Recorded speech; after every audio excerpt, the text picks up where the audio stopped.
Turime dar vieną sėkmingai gyvendintą SIP Experts komandos projektą.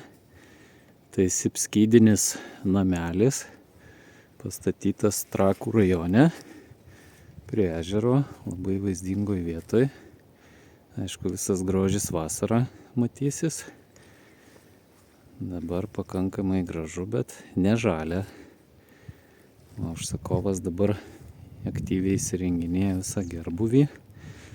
Namelis pastatytas iš SIP skydų. Sienos 224 mm skydas, stogas 274 mm SIP skydas.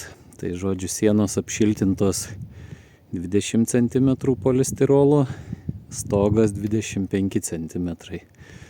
Tai praktiškai, jeigu užsakovas darysis sandarumo testą po viso gerbuvio įsirengimo, beveik garantuoju, kad pasieks kaip minimum A+ energetinę klasę. Sudėti Veka profilio langai A++ klasės 3 stiklų. Fasadas namo apdirbtas kaip ir stogas skarda klasik šonai, bei stogas skarda klasik. Namo priekis ir galas yra apdirbtas termomedienos dailylentėm.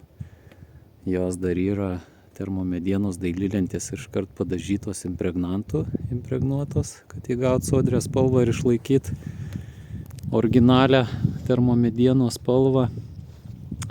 Taip pat namelis yra pirmas aukštas, beveik 44 kvadratai gyvenamo ploto ir per pusę namelio, daugiau nei pusę namelio, 30 kvadratų yra įrengta karkasinė antresolė. Tai galima sakyti, viduj bus apie 70-73 kvadratai gyvenamo ploto.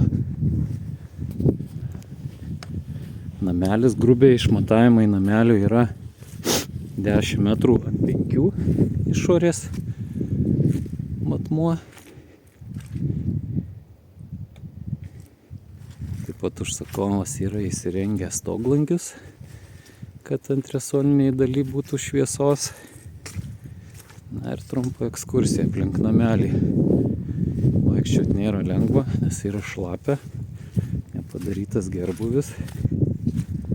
Bet bandysim viską jums parodyti.